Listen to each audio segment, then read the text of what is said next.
everyone. Welcome to the Fall River Library. We're glad to have such a great turnout for this program, which should be lots of fun. And I'd like to thank the Fall River Cultural Council and Massachusetts Cultural Council for making it possible for us to host the Gravestone Girls. Thank you. Hooray! Thank you so much for swimming out here tonight.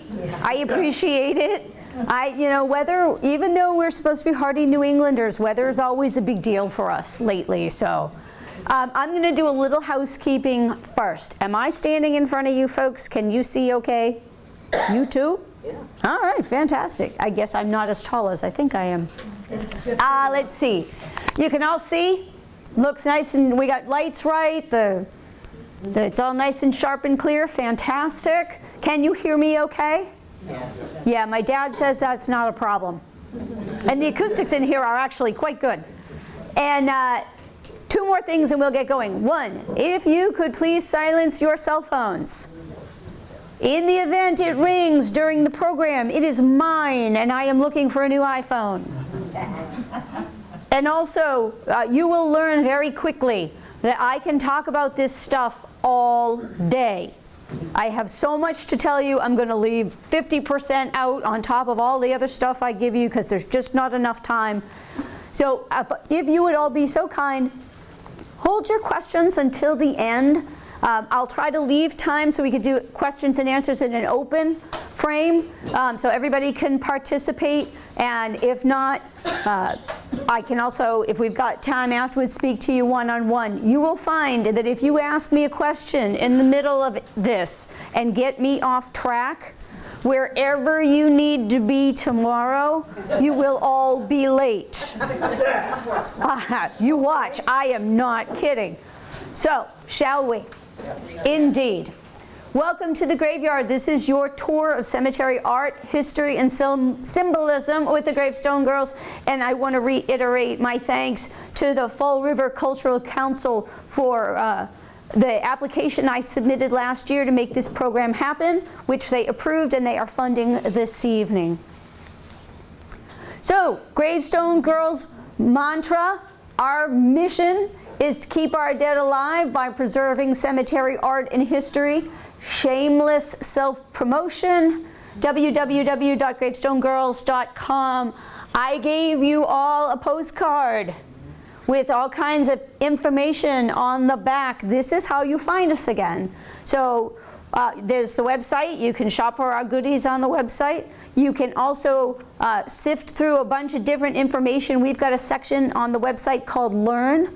And it's got links to further reading and other great websites about cemeteries and gravestones. There are handouts out there, glossary terms that you can download and keep in your cemetery bag for when you go out and you find something you can't identify, because I know you all have cemetery bags. And also social media. If you are on Facebook or Instagram and are not already following the Gravestone Girls, I expect you to do so. I want my numbers up tomorrow morning. Yeah. So make sure you take this with you. There is indeed an S on the end of that. There are 3 Gravestone Girls. This is a shot of the Gravestone Girls in their natural habitat. That's me, I'm Brenda. You can call me Petunia. This is my beloved web mistress, Melissa. She keeps us looking good on the internet. And that is my best friend, Maggie. Maggie and I grew up in Central Mass. And Melissa grew up out in Western Mass, and together and separately for pretty much the majority of our existences, we have been traversing cemeteries and gravestones. So we have a lot to show you. We know a lot, we can talk a lot. Remember, there's just one of me. What if there had actually been 3 of us up here? Gravestone Girls do a bunch of different things. We lead public presentations like this. We want to teach you what's in your backyards and on your main streets, why things look like they do. We lead walking tours when it's a little warmer and a little drier. We teach gravestone rubbing classes. So I want to speak just for one quick second about it, because a rubbing class all by itself, a gravestone rubbing class all by itself is a completely separate 2-3 hour event, but I do want to just touch upon it here.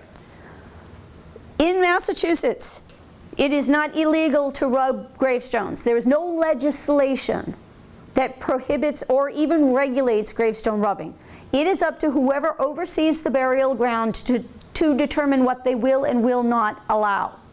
A properly executed gravestone rubbing is a completely inert process, but that's the key. You, as the folks wanting to go out and do rubbings, it is your responsibility to do it correctly. You need to know a couple of basic things. You need to get permission from whoever oversees the location where you're going to work. You need to know how to choose the right gravestone, know how to pick a good candidate. You need to work with the right materials. You need to put a barrier between the gravestone and your working surface so that no damage comes to the stone or the surrounding stones. And you need to clean up after yourself once you're done. To do a gravestone rubbing is and to do it properly, very important, to do a gravestone rubbing is to create a document of a gravestone at a particular point in time. We think they don't change because they're made of stone and stone is indestructible, right? No.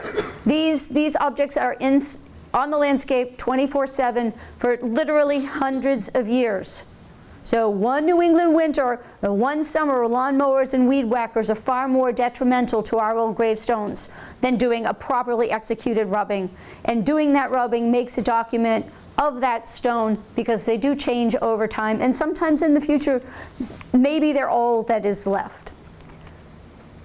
My mother taught me to rub gravestones a really long time ago in the family graveyard, and years go by. I have got all these two-dimensional pieces of paper and I wanted something more.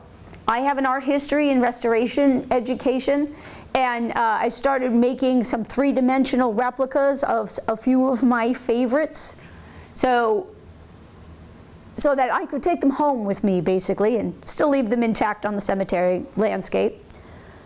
That leads to this last thing that Gravestone Girls do. We make replicas. If you look at the card at the front of that little postcard, you'll see some examples of the replicas that Gravestone Girls make.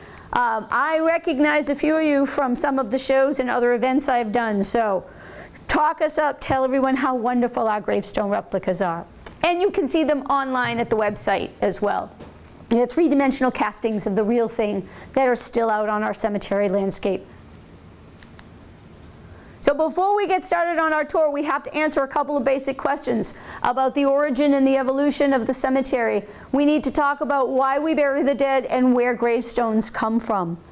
So we bury the dead because we're mortal, right? We're human. We're only here a certain amount of time, and once that time is up, you have to do something with what remains. So we dig a grave, we put the body in the grave, and very early on those graves were covered with stones. Multiple stones, piles of stones, where we get the word gravestone from. And the idea of putting stones on the grave were multi-purpose. It showed you where you put someone when it was time if you wanted to go back and visit or memorialize. It showed you where you put somebody when it comes time to put somebody else in the ground so you don't disturb the folks that are already there. And it served the very practical purpose of keeping wild animals from digging up the freshly turned earth of those graves. So the archaeological record over 50,000 years ago continuously shows that many civilizations believed in another world after this. You went someplace else when you left this plane, and you needed stuff when you got there. So we find it in these archaeological excavations like this. This is a very simple grave, and it's got a number of grave goods in it. These are very simple pots. They may have contained oils or food or something. We see plenty of anthropological and archaeological pictures that show people with clothes and jewelry and big elaborate trappings that go in the ground with them. They're things that we need for the next world. Aren't these big old pointy things really just giant gravestones? They mark the spot where pharaohs are buried, and they contain wonderful things that Pharaoh needs for the next world.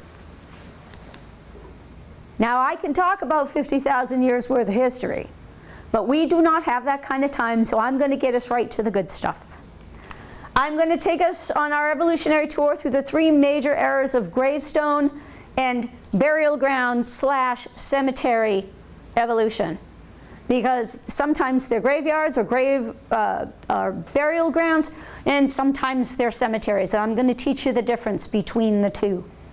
First, we're going to peek in at the colonial period from first settlement through the 1600s, a very typical looking landscape. Then we're going to take a peek in the rural garden movement of the 19th century, where the burial ground starts becoming called a cemetery. And then we're going to also take a peek in the modern grounds of the 20th and 21st centuries. I'm going to tell you now, I'm going to try to remember to do it again when we get there. In preparation for the program tonight, my web mistress, Melissa Zipporah, and I came to town on a beautiful summer day, and we went to all the cemeteries here in town. We took pictures, and I built tonight's program around as much local content as possible. These should be the things that you see when you drive by to go to the store or to work or anywhere around town. They're part of your natural landscape.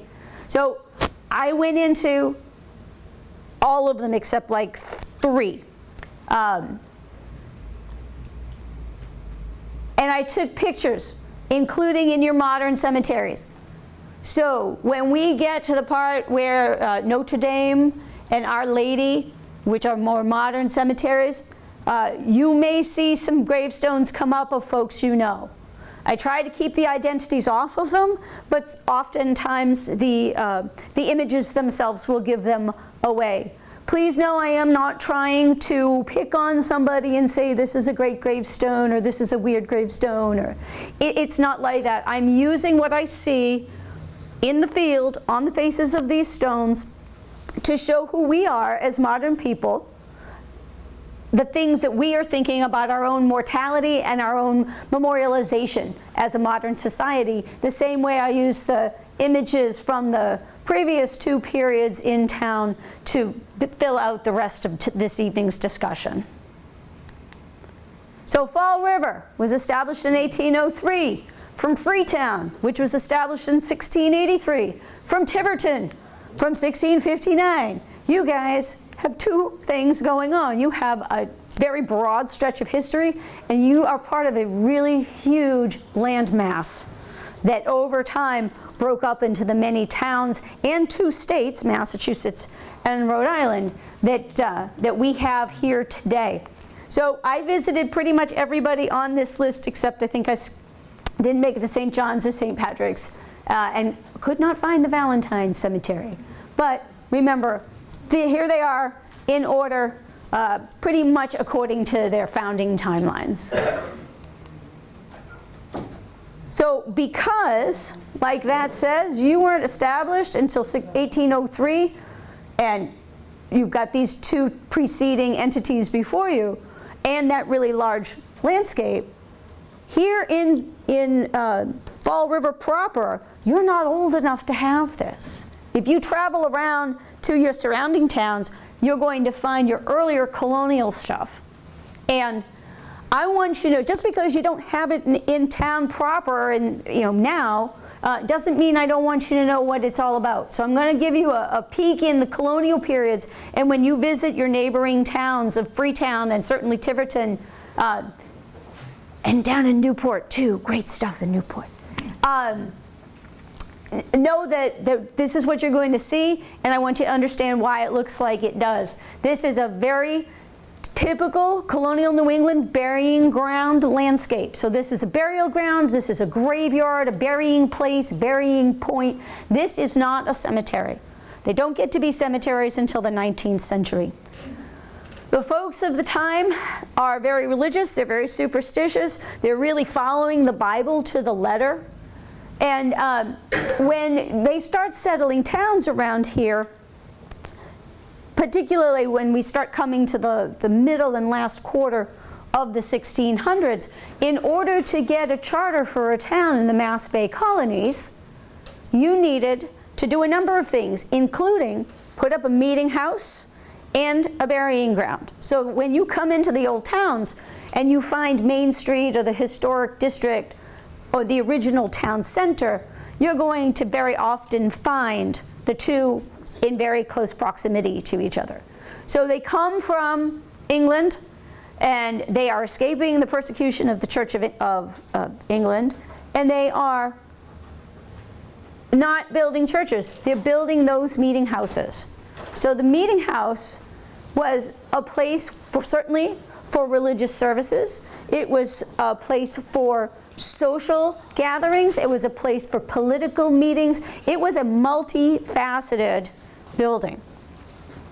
So I just get finished telling you they're not building churches, and what did I do? I put up a picture with a church in it.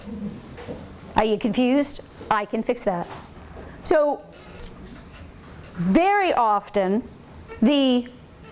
where these lovely New England white steepled churches are nowadays, they will often sit on the original footprint of the meeting house.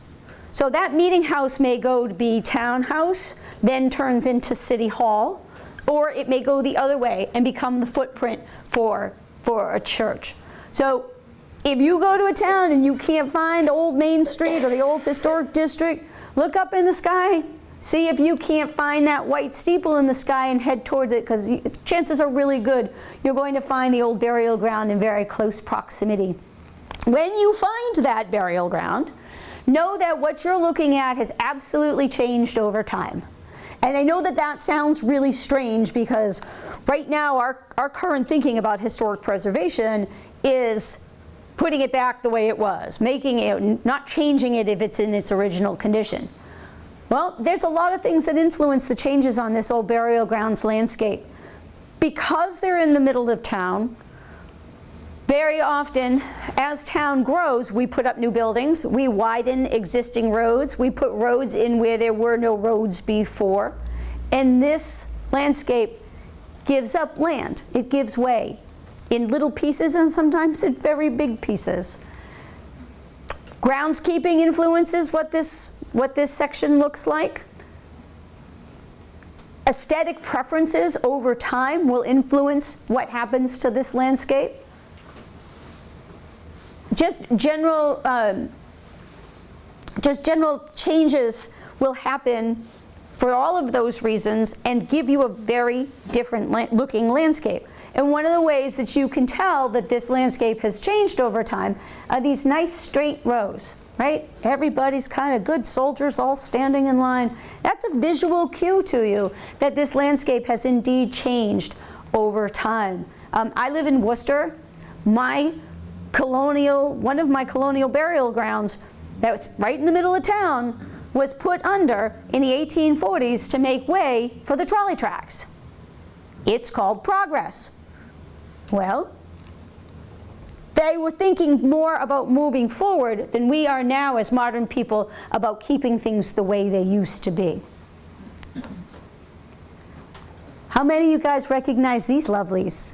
So this is not around you, but this is you can find this in any colonial burial ground you go to. This is a very traditional looking colonial New England gravestone. Gravestones have parts just like anything else. This round shoulder here, that round is called a shoulder. The lunette up here where the art is contained is called the tympanum. And then we've got another shoulder here.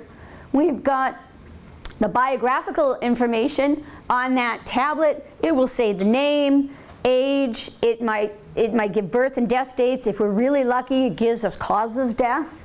So there's very personal, pertinent information on the faces of those old stones.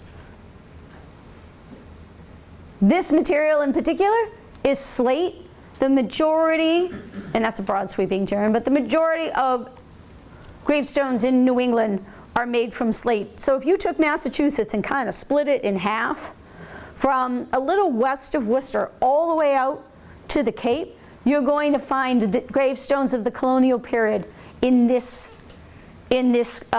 material. Slate was a prominent material all over the place, lots of slate pits, easily gotten to, don't have to travel far, easy to get out of the ground, so you don't have to do a lot of work to get it out of the ground and move it to the place where it gets worked, whether it's for gravestones or for roofs of buildings or other building types of materials. Slate is sediment that has built up in layers, and that sediment has been compressed by the forces of the earth, and it makes a very weather-resistant stone that is still very easily workable by mallet and chisel, because this stuff is all hand done at the time. And it is why that gravestone with a death date of 1699 looks as good as it does. I just took that picture last summer. So we're very fortunate by happy circumstance that for us in the New England area, slate was a very common material and chosen to be made out of gravestones, to be made into gravestones. If you go from west of Worcester to the end of Massachusetts and down into Connecticut, then you're in the Connecticut River Valley. And their local material for colonial period gravestones was sandstone out of the Connecticut River. So it's red sandstone, brown sandstone. It's completely different geologically and much less durable than slate. So it's why if you put two of the same time period gravestones out of those two different materials up against each other, condition-wise, they're going to look very, very different. Gravestones came in two parts. You had a headstone, the big tall one here, and you had a little footstone there. So if you bury father and he's 6 feet tall, there's a 6-foot spread between his headstone and his footstone. You bury mother next to him and she's 5 feet tall, there's a 5-foot spread between her headstone and footstone. So if you follow that logic and you look at that picture, we can conclude that everybody's the same size. No? You know what that is? That is another visual clue on the landscape that this batch of stones, that this cemetery, this burial ground, has indeed been changed around. Isn't this just about the right width for the lawnmower to go through? You want to be the guy that has to mow around all of those gravestones? No. Time is money. We've got to be efficient here. So that's a cue that this place has been changed around. If we're lucky, they get pushed out and they make their own little row. If we're lucky, they get tucked up against the parent stone. And if we're not so lucky, off they go. They can go anywhere. They go over the stone walls into the woods. They get used to prop up other gravestones. They turn up in patios and walkways and on roofs and in window wells. I've seen them everywhere. And it, again, our understanding or our concept of historic preservation, the way we do it currently, really only traces back to about the 1960s. So we aren't, at this point, and really these spaces are changing right, they can be changing right today. But we're really not desecrating when we make these changes in the past. We were really updating, modernizing, and we were being good Yankees and reusing the materials that we had available.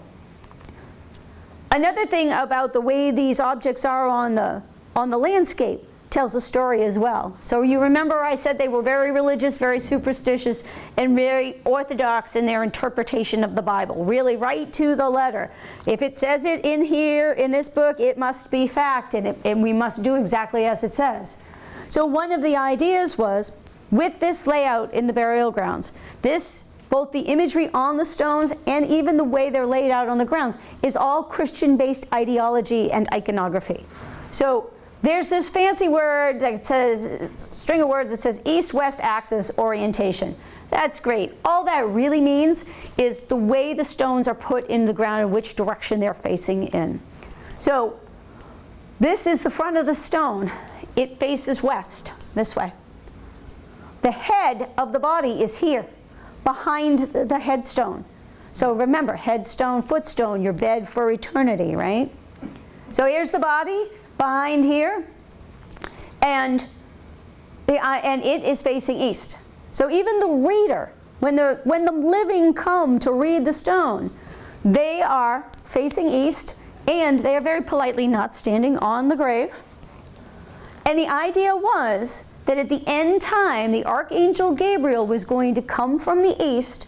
He was going to sound his trumpet, calling for the day of reckoning and the day of judgment, and all the dead were going to sit up in their graves facing east to meet their Maker.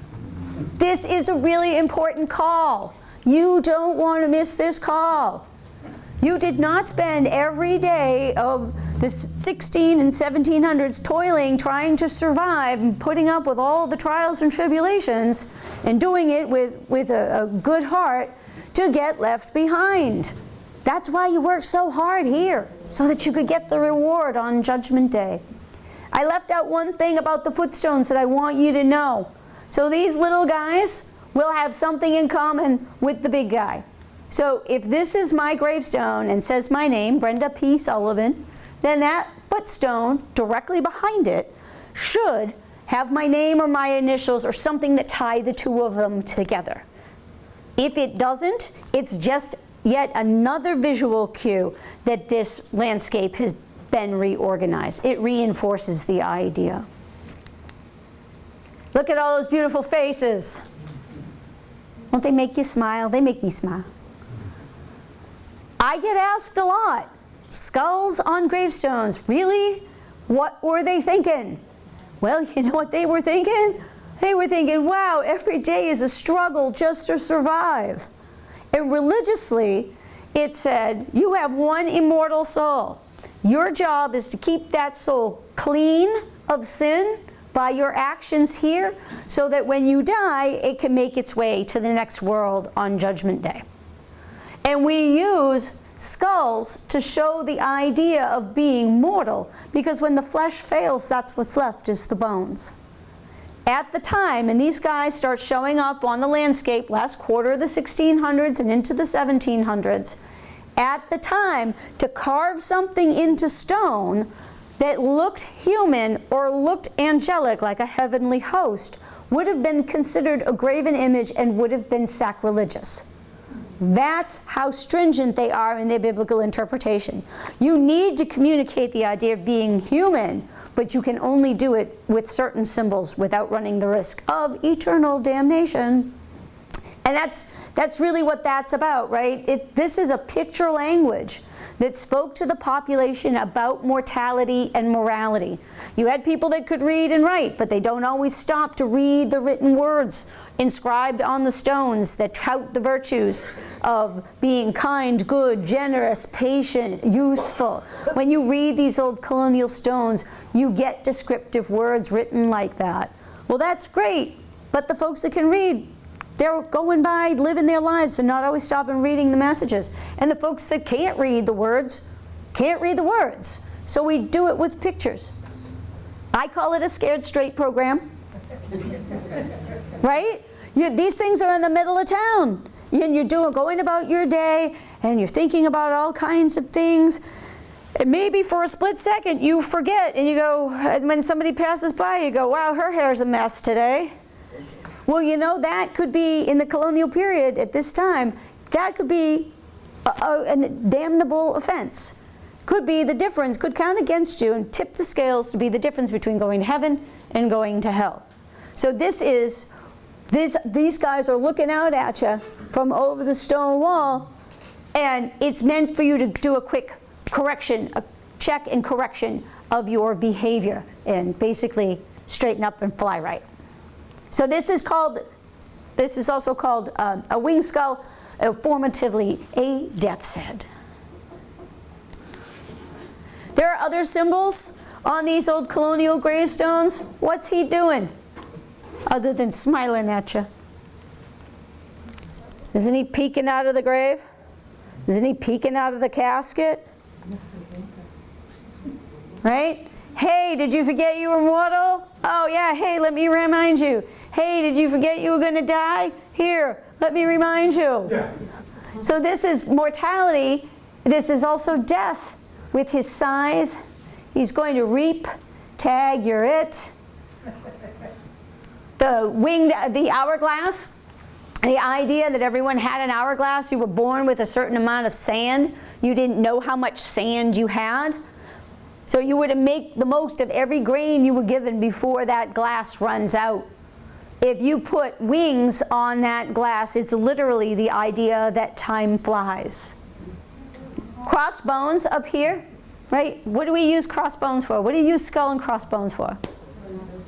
Poison. Poison, what else? Arg. Come on, don't make me do that. Pirates, right? High voltage, danger.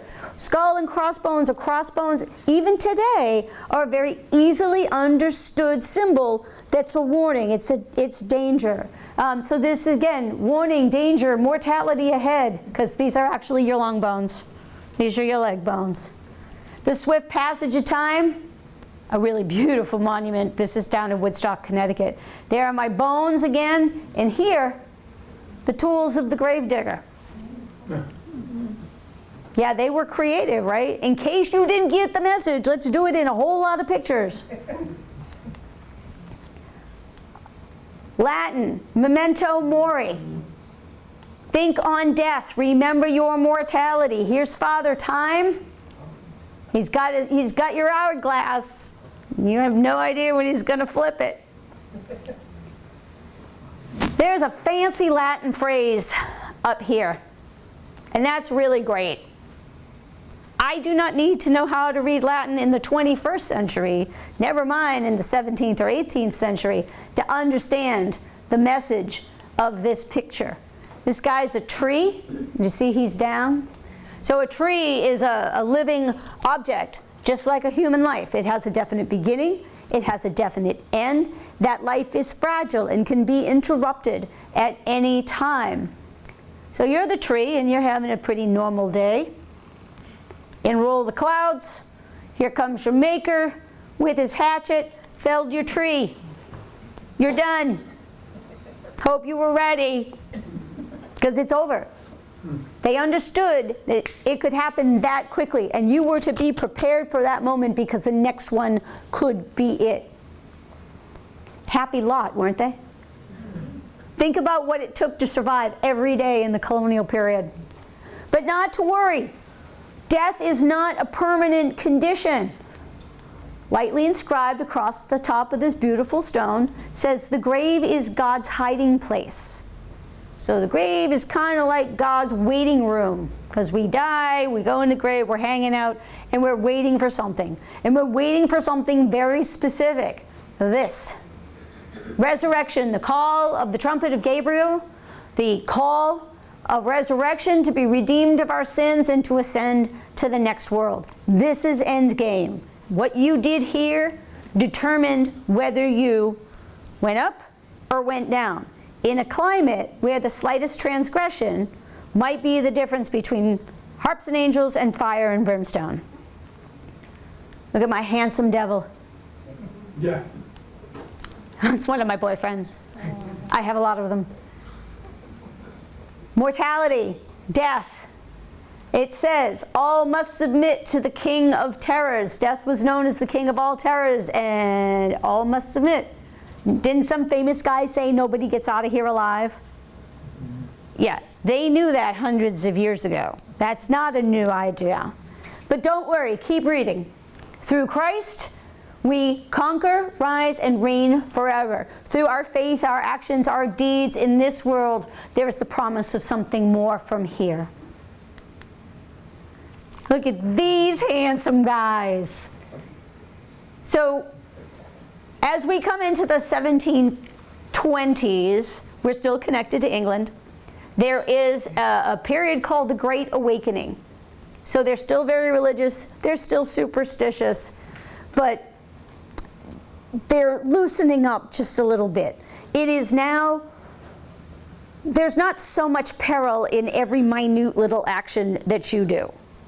So it is not that slight transgression that's going to tip the scales between up and down. It is, you're still responsible for that immortal soul.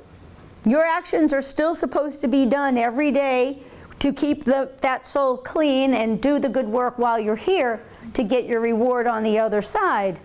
But you will continue to do your best, and your maker is understanding and benevolent enough to be fair, to judge you fairly. So that soul symbol, that winged skull that we saw, is allowed to grow some skin and take on a human or an angelic or Joker face.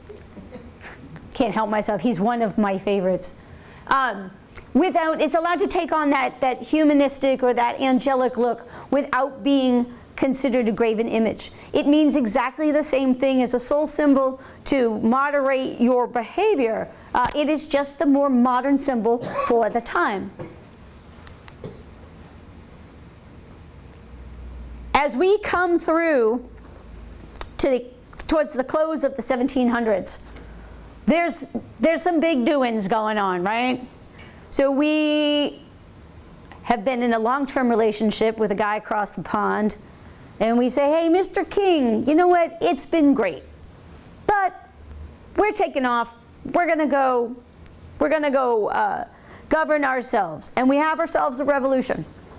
And as part of the reconstruction, if you will, after the revolution, the founding fathers are looking for ideologies and merits to build this new nation on. So they look at the very ancient and the very successful civilizations of the Greeks and the Romans. They were the founders of the concepts of democracy and the republic, the idea that the people govern themselves, which is exactly what we did when we had a revolution here in the 18th century. So while they are doing all of that ideology building, there is actually real-time archaeology going on that are bringing these ancient civilizations to light and to life. So we've got Napoleon in Egypt in the late 1700s, bringing back reports and artifacts from Egypt and another ancient civilization. We have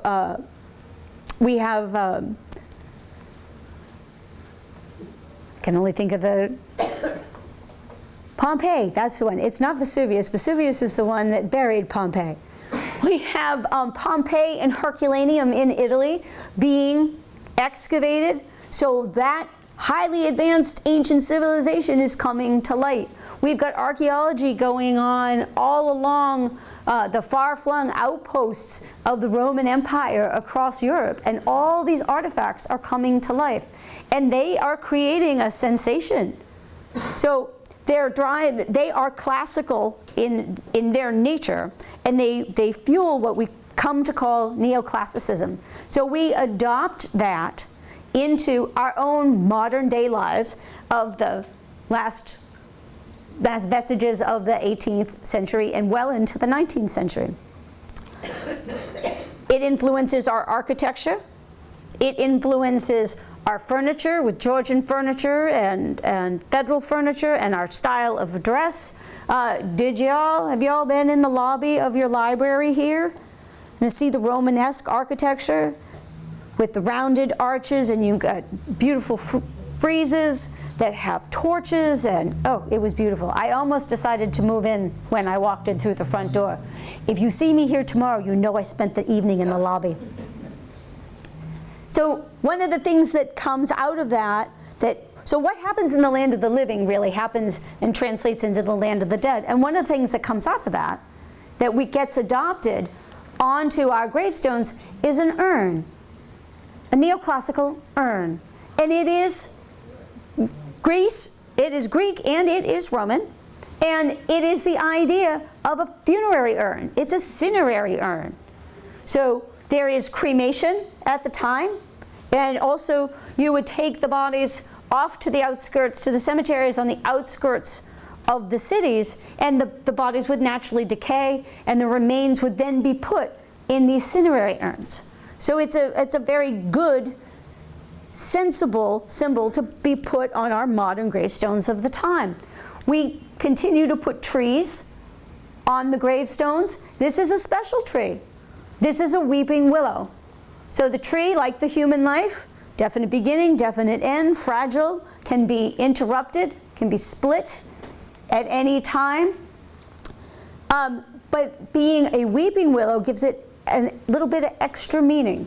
So it's a perfect symbol for mourning and sorrow. So we see them by themselves, and we see them by themselves, and we see them together. And we're starting to come into, we'll come through the close of the 1700s and into the 1800s. So now I am in your cemeteries here in Fall River. This guy comes out of the North Burial Ground. So you see them, you start seeing them on the landscapes, and they become the dominant landscape, dominant symbol across the landscape through the 19th century. You can never say that one symbol stops being used at a certain date and you never see it after. They're always going to ebb and flow. They're always going to cross over each other. So it is still possible to see winged skulls in the late 1700s and urns and willows in the late 1700s as well. They will all overlap each other as one fades out and the other one gains prominence, and as new grounds are established. Speaking of new grounds established, this looks really different than our colonial burial ground, right? This is Mount Auburn Cemetery. Who's been here? No? Oh, guess where we're going tomorrow? I don't care if it's raining. So we'll go. You need to go. So, Mount Auburn is the first rural or garden cemetery in this country in the 19th century. Founded by the Massachusetts Horticultural Society in Cambridge. It is the first time a place where we bury our dead gets called cemetery. And the word cemetery itself comes from a classical Greek word that means sleeping place or dormitory. It very much reflects the idea of what the modern people of the time are thinking about mortality and memorialization. The Massachusetts Horticultural Society establishes this cemetery not just to be a place where we bury the dead, but also to be an arboretum, where we keep a collection of flora and fauna. The idea of establishing this kind of space in this country comes from places like Père Lachaise in cemetery in Paris and other English and European cemeteries, where it's much more park-like. It's green grass, rolling hills, we have trees, we have pathways to walk.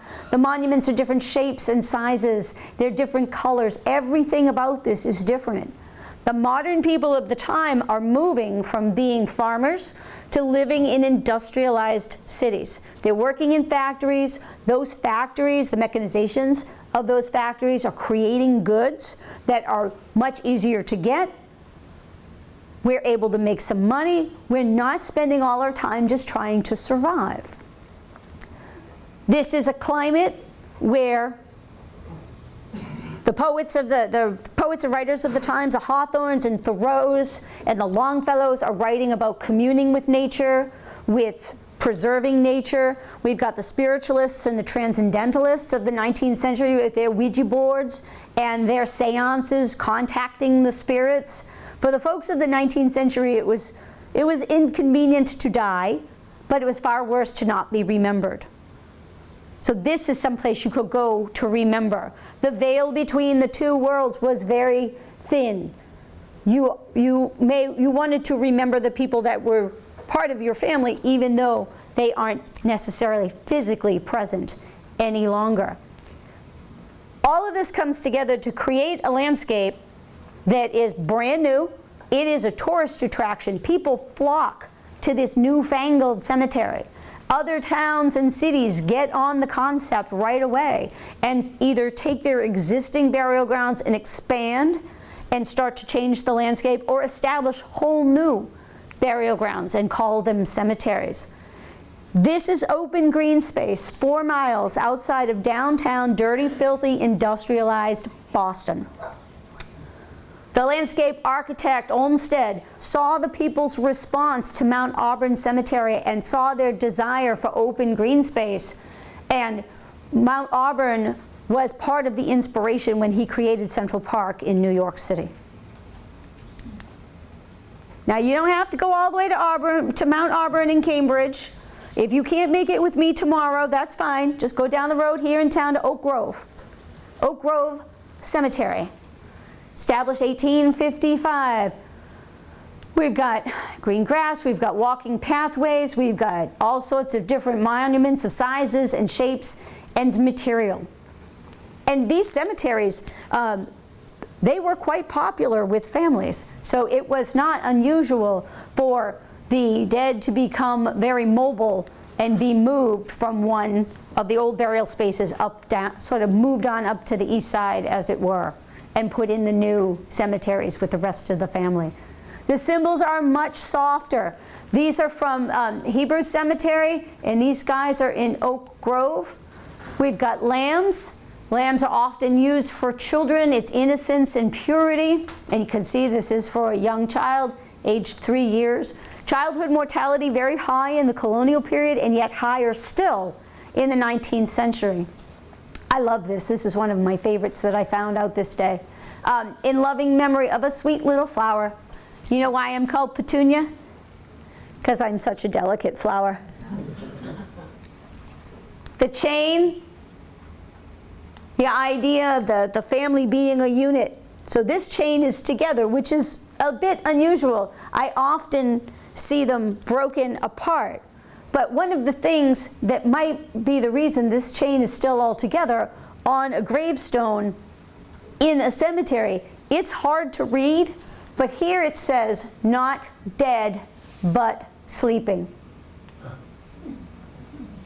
Yeah, so that idea of falling asleep, passing away, going to the summerland, no more hatchets and long bones and you know, worms eating you in the grave. No, no, no, that's barbaric. We fall asleep, we pass away. The torch, the inverted torch, the idea of light extinguished. This one, this one, this one, and this one are all marble. They are a new material for the 19th century, so we had that slate before. Well, we used the slate because it was close by. Now we're in the 19th century. We have railroads, we have waterways, we have ships that can easily go back and forth across the oceans and bring us beautiful marble from Carrara, Italy, can bring us marble in this country from farther away, and geology, different geological materials from farther distances. And in addition to everything else that changed when this space became a cemetery, we changed the gravestone material as well because we could get it. And what more perfect material than marble? In and of itself, it's white and bright. It's symbolic of heaven and purity. And that's really great. But guess what? Marble is very different geologically than slate. So marble is calcium carbonate. So it's all those little sea creatures that have lived and died in the oceans over millions and millions of years, and they're compressed together. So limestone and marble are the same in their geological makeup, but they are different from pressure. So limestone is not as heavily compressed as marble. They are very similar to each other. And they are also very porous, so they absorb pollutants, and they're also very loose in grain, so water and wind can erode them away very, very easily compared to slate, which is why these don't look so white. That's why that is hard to read. Know that these can be cleaned. They can be brought back to be nice and bright and white. I've seen some of them that are so blindingly white, you need your sunglasses for it. But once the erosion has happened, you can't recapture that unless you recut it, which we will not do. This material, first of all, this is a dove. So like the lambs, soft symbols, peace, also the Holy Spirit. The dove is often the Holy Spirit. Look at this material and keep it in mind because we're going to revisit it later. So there are all those nods to nature, right? I said communing with nature, preserving nature. This is called a tree monument. This is an Agudas Akim. This is 19th century. We see them into the early 20th century as well. They are that nod to nature, the tree like the living, definite beginning, definite end. We've got the broken branches or the sawed-off branches for the interruption. The Jewish people at the time were doing modern-style markers like this as they were trying to assimilate into the community. So you'll see an overlap in styles between Judaism and other religions. You've got a language of flowers. We've got all these beautiful flowers. The idea of the bloom, the flower that buds, blooms, and the bloom fades. So a whole cycle. When you see it carved on the stones that a bud, actually it looks like we've kind of got one right there. The idea of the bud on the flower that starts, but then the flower that never gets to open, the bloom that never is fully realized. And very often when you see it on a stone for a child, it is the idea of that life that never comes to fruition. We've got a beautiful but very worn marble basket of flowers here, and it says, "Gone home." These guys are in North here in town, North Burial Ground. If you're looking for me, this is where I went. Nobody believes that, huh?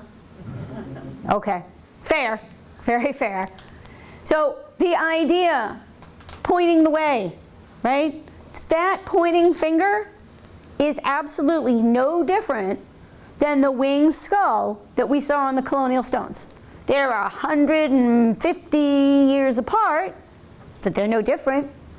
It is the modern symbol for the time that talks about the promise of the next world. The idea of being separated in this life, but being reunited, that promise to meet again. And here, the end of the life, the bloom that has been picked and gone off to the next world. This one's in Hebrew, this one is in Oak Grove here in town. In these newfangled cemeteries, for the first time, you have the opportunity to purchase a family plot. Your home away from home, your vacation home, your home for eternity. Right? The idea that you have a home, a living home with a foundation. Everybody lives there. One by one, they pass on, they go here, and eventually the family is all reunited. I've seen them very simple, with maybe small corner markers or no markers at all. I often see them with this. This is called curbing or coping. We're actually on the back side of this monument. See the stairs over here? You walk in the front door just like any other home. So this family plot, one of the other things that differentiates the family plots is now very often, and remember, never say never, but as a general, they very often will have a central monument like this that will have all the family information, names, dates, ages, relationships. Often you will also have headstones like this that mark the actual interments, and they may again have the biographical information, but they may also just say mother, father, husband, wife, beloved, baby, something like that, with all of your information on that central monument. And you get one family plot, two family plots, 3, 4, 5. You've got a neighborhood, right? This is the land of, what happens in the land of the living happens in the land of the dead. And remember, I said these were very social places. So they came, they planted flowers, they had picnics, they communed with nature, they communed with the dead, they communed with each other. Good Victorian gossips happening all through that cemetery. And like I said, it was very common for older ancestors buried in other places to be moved to the family plots in these new cemeteries.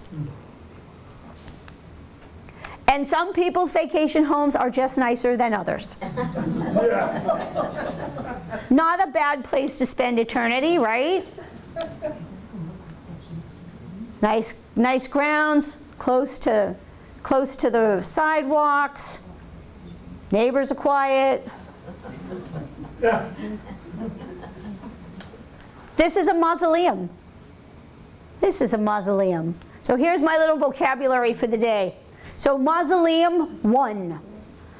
More than one, mausolea. Impress your friends the next time you play Trivial Pursuit or Cards Against Humanity. Neoclassical architecture, right? Triangular pediment, fluted columns, ionic capitals. Here is the front stairs. You go up the walk, you ascend the front steps. Somebody holds, yep, knock. That often you see them with door knockers. So the family came up, they put the keys in the door, they opened the door, they went inside. A mausoleum contains the bodies in the structure. They are not out here in the grounds. They are inside this building. In this particular one, I guess now's a good time to go look at it, right? Here's a peek inside. So you went through the doors here, and the vaults, these are called vaults. These are on the sides. You would put the body in here, and then you covered it with matching stone because it's very important that your interior is all coordinated. And you put bronze plaques, or you engraved the information on the stone itself. These are pretty small chambers inside, but not so small that you couldn't have a table, and it actually looks like there's a spot where a table had sat for quite some time on the marble. You'd have a table maybe that you put the flowers on. You'd have a table and chair where you sit, you read, you visit.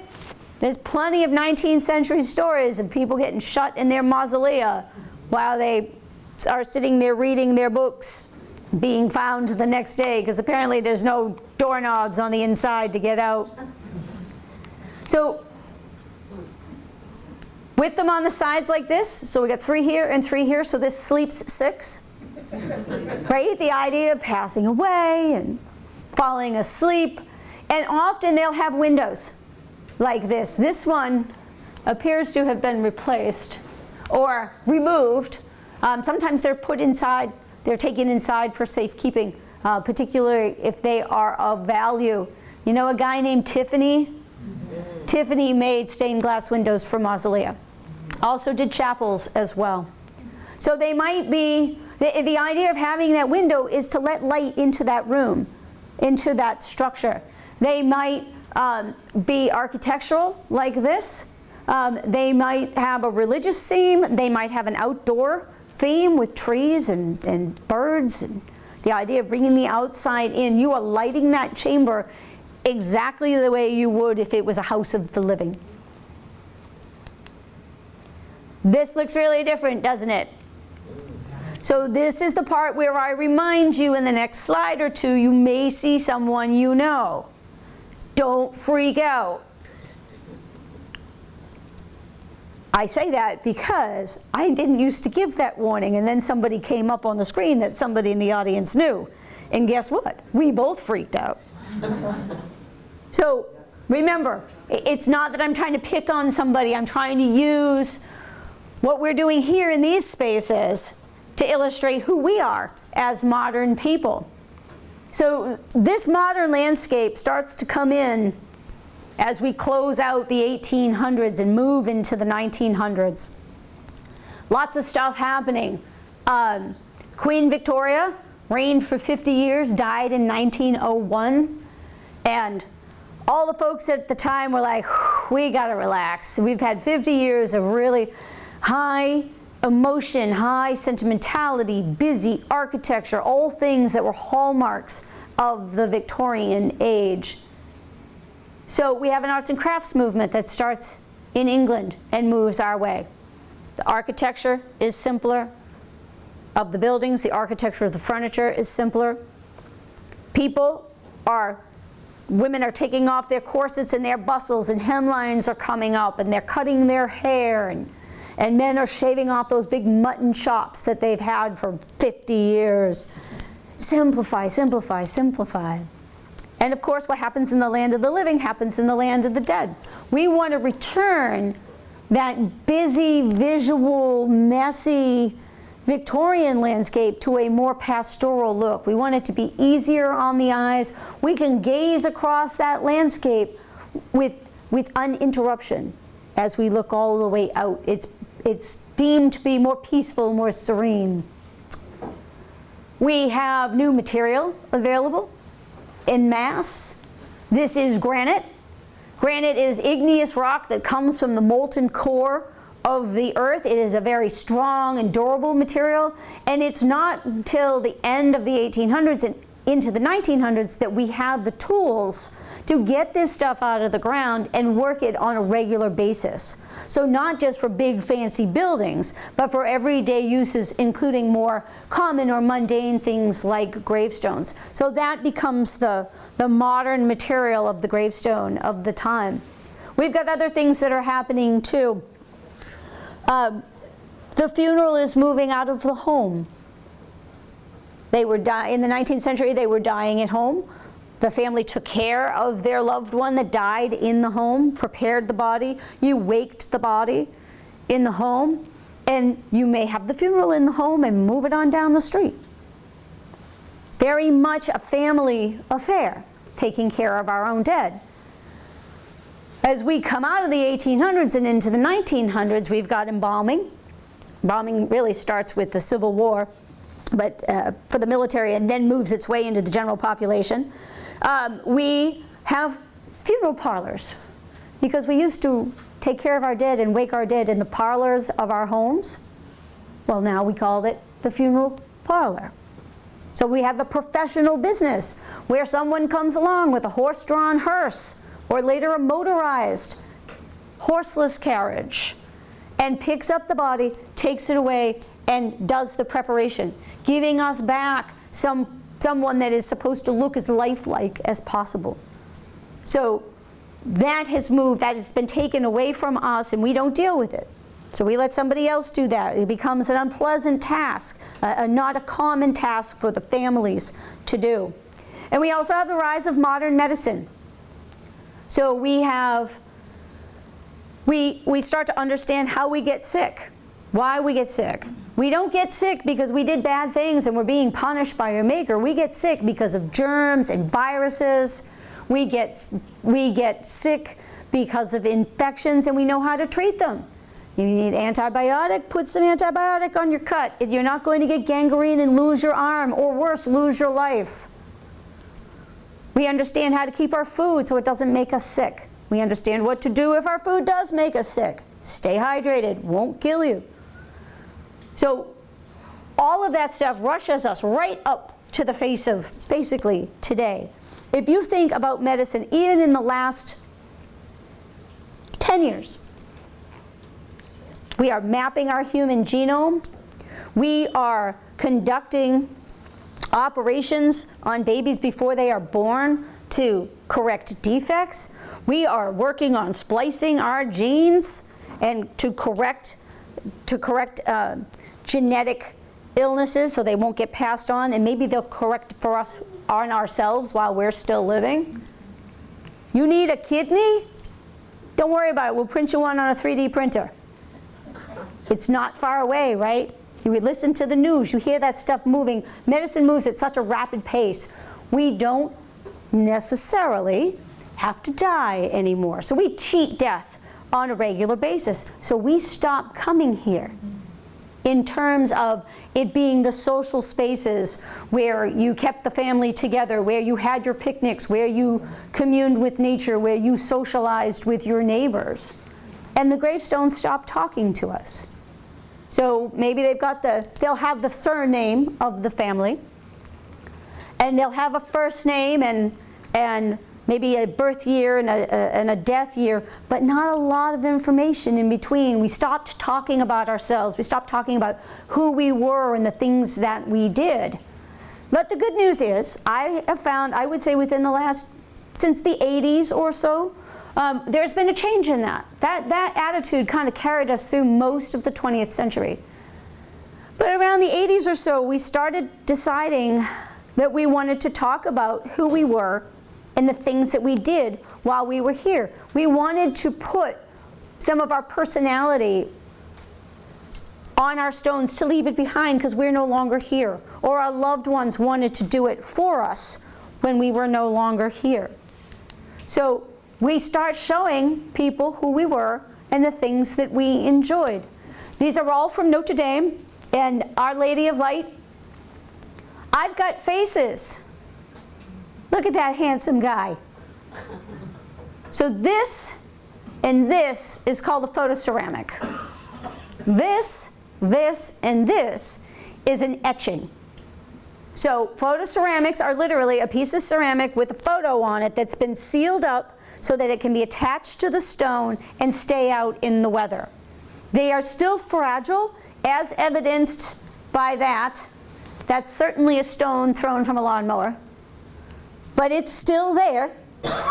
And the etchings that are done are very often done on our granites. So this is black granite, this is a pink granite that's been polished, and then very patient, very talented people with diamond tip tools are etching these images, very lifelike, into our gravestones. So I've got faces of folks that I existed with contemporaneously. Well, definitely these people, probably not him, although I don't know the date on that stone. Very often, I'll see a stone for an older person with a young and dapper picture on it. And I'll tell you, that's what I'm going to do. If I live to be 142, I am going to have a sexy 21-year-old picture on my gravestone. So people I existed with at the same time, but didn't necessarily have an opportunity to meet because of that pesky space-time continuum thing.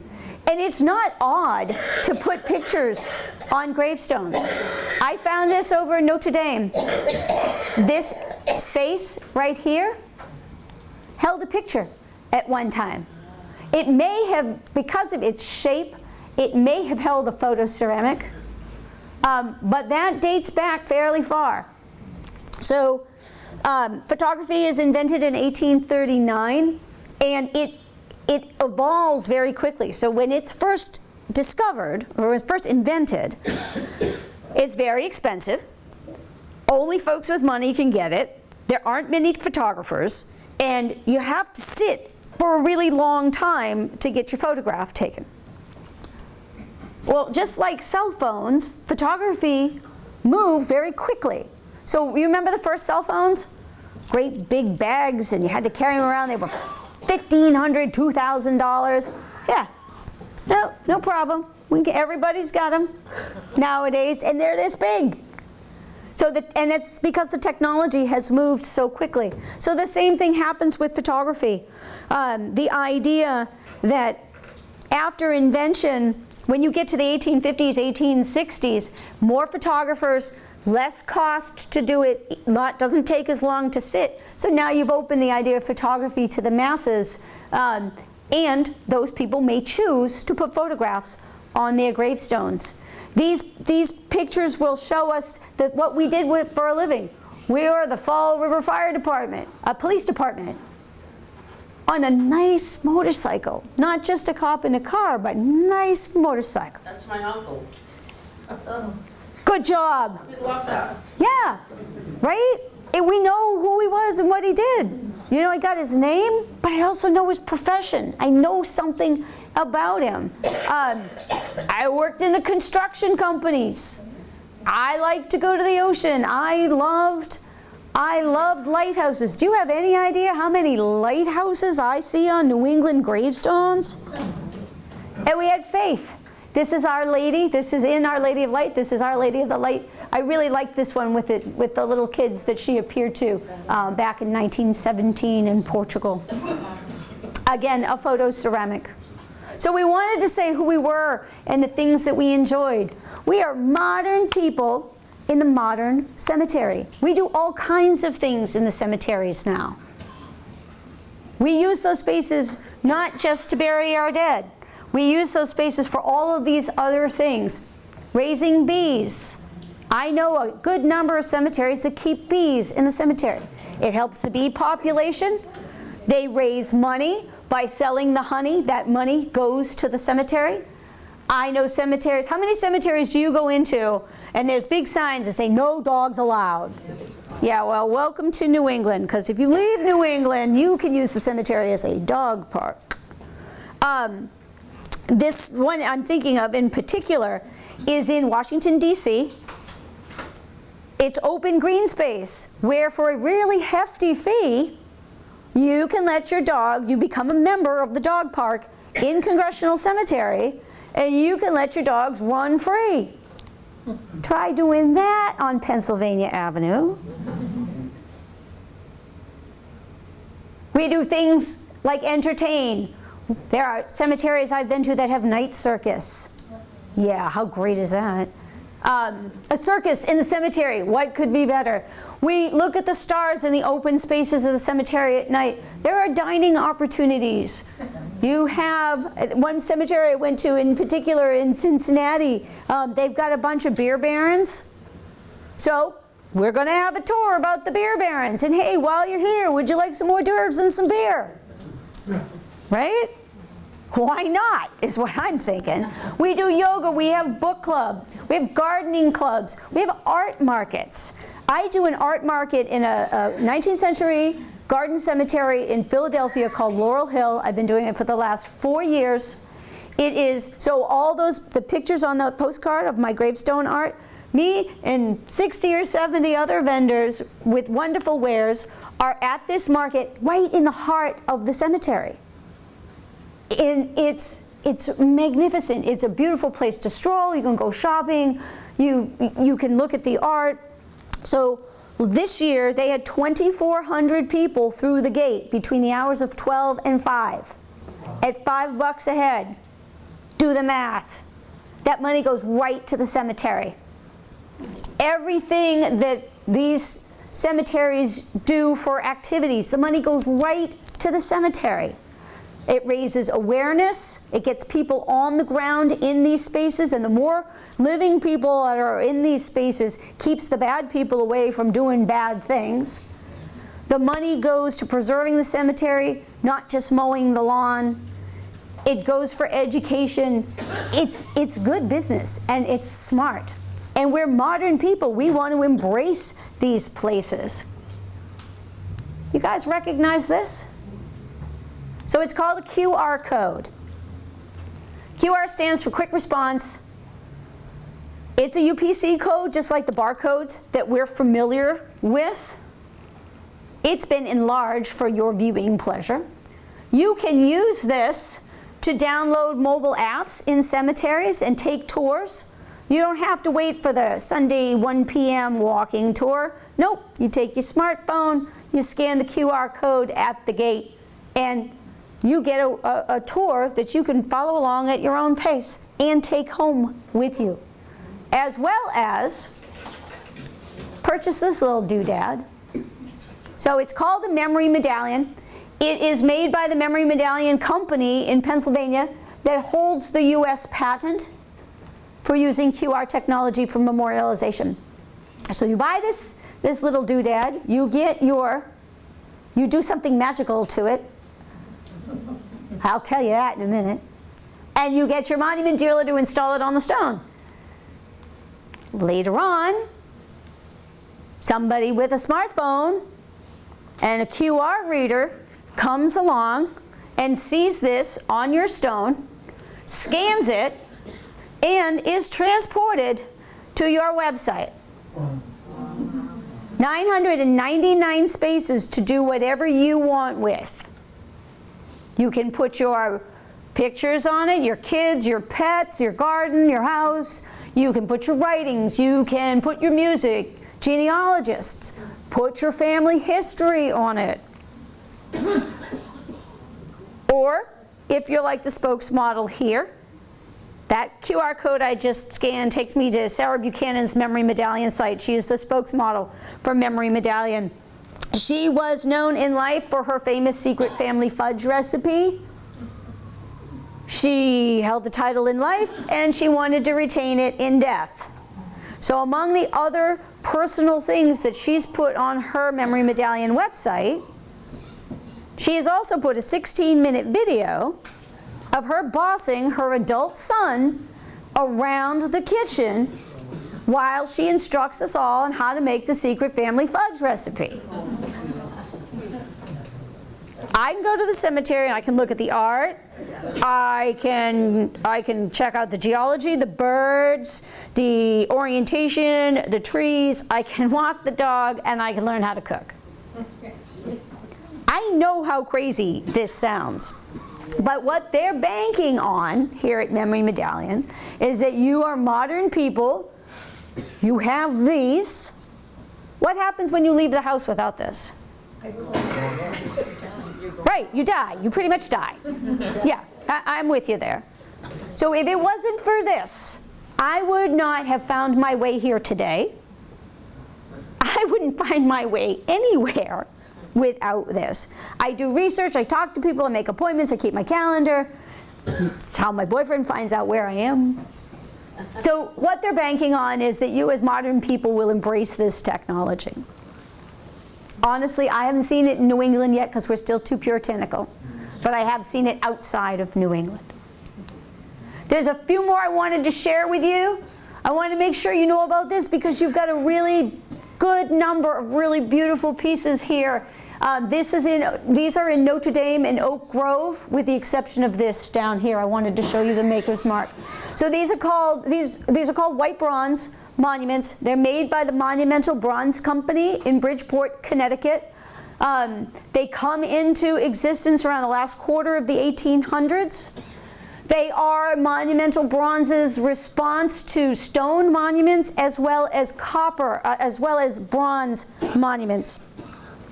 So bronze monuments are very chic as we come to the last quarter of the 1800s. You have bronze statuary, bronze doors on your mausolea. You have bronze vases, or vases, I guess, because they're very expensive. There is definitely a cachet that happens when you have bronze on your cemetery lot. But what happens when you put bronze outside and you don't do any maintenance to it? Right. It gets really ugly really fast, right? So it oxidizes and it discolors. Well, not white bronze. White bronze is not white, nor is it bronze. Yeah. It's this beautiful blue-gray, and it is zinc. It's almost 100% pure zinc that's smelted at the foundries, poured into molds, and then the molded pieces are assembled. They have no internal armature. They are hollow. They are very customizable. There were no stores for them. You bought them from traveling salesmen with design catalogs. So they're very customizable that you can pick all of the different pieces, the different designs you want, and really make your own monument. So they still cost some money at the time, but they weren't as expensive as bronze, and because they were zinc, you put them out on the landscape, they're not going to discolor. They're always going to look like this, and they have indeed stood the test of time. Zinc is also a natural biocide, so they will not grow lichen or moss or mold or algae or anything like that. So you've got a good number of them around, a handful in these two cemeteries. This one's in French because, you know, we're in Notre Dame, the Frenchy Catholics. When you see them, check them out and make sure you walk all the way around looking at the base. Look for a maker's mark. So they're all made in Bridgeport, Connecticut, but they were distributed by 4 or 5 different subsidiaries, Detroit, Chicago, St. Louis, and one in Canada. So this is from a burial ground, a cemetery I was just recently in, and I wanted to show you because I don't come across the Bridgeport Marks very often, and it's exciting when I'm out in the field to find them from the other places. So know about those, and now that you've seen them, you know exactly what they look like, and they stick out on the landscape like a sore thumb. So when you see them, from now on, you will know what they are. Monumental Bronze stops making these around the 19-teens because of the First World War. So the factory and materials are turned from making gravestones to being used for the war effort. I wanted you to take a peek inside one of your Jewish cemeteries here in town. This is Agudas Hakim.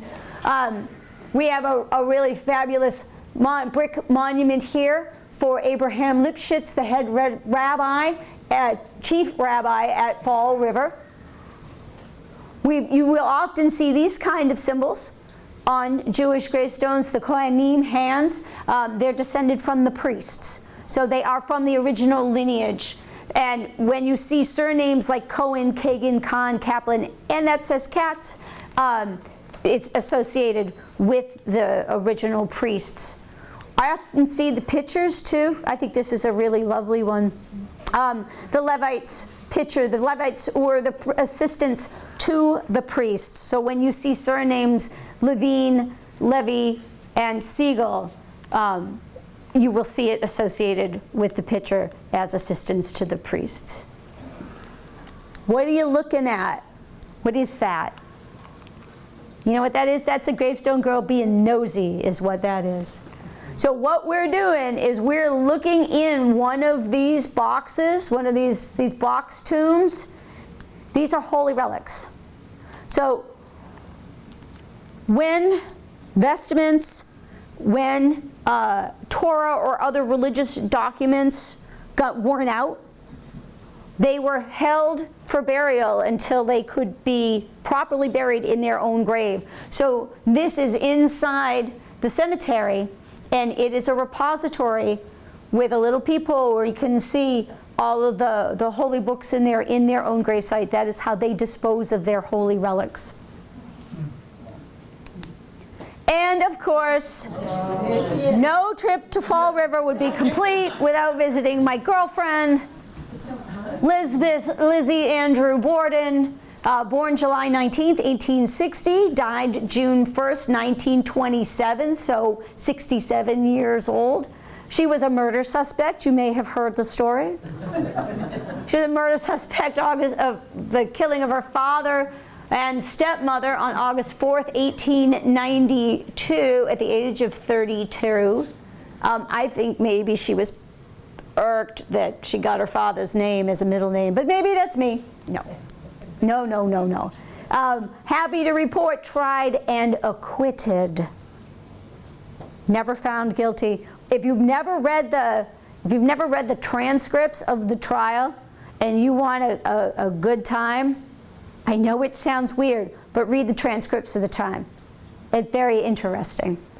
It's where we talk about kangaroo courts nowadays, very much how it reads in modern times. And as you may notice, coins and rocks, this is in Oak Grove. So when you come in Oak Grove, there's this big yellow line. In case you're looking for the Bordens, just follow the yellow brick road, and it'll bring you to the Borden monument, the Borden family plot, and the monument. Certainly lots of people go, and the coins and the rocks here mean that Lizzie still gets visitors today. That's my beloved web mistress enjoying Oak Grove, the Stafford House monument. It's a solid monument. You can't go in. We tried, but no. So that is how we spent the day getting ready for this program this evening, traversing your cemeteries here in Fall River. My job this evening has been to tell you, hopefully, in ad nauseum, didn't I warn you I could talk about this all day and all night? That cemeteries are fun and interesting places. They're educational spaces. They're open air museums. They're really the first graphic art of the new world. They're free, and they're a valuable resource for information. It's dark and wet now, but tomorrow will be fine. Get out there and explore. Think of me when you go out. Get on social media, write about your exploits with the Gravestone Girls, put it on our pages, tell us what you're doing. I hope I've been helpful. I hope it's been fun. Thank you for sharing everything in your town cemeteries with me. And again, my thanks to the Fall River Cultural Council for the grant that sponsored tonight's program.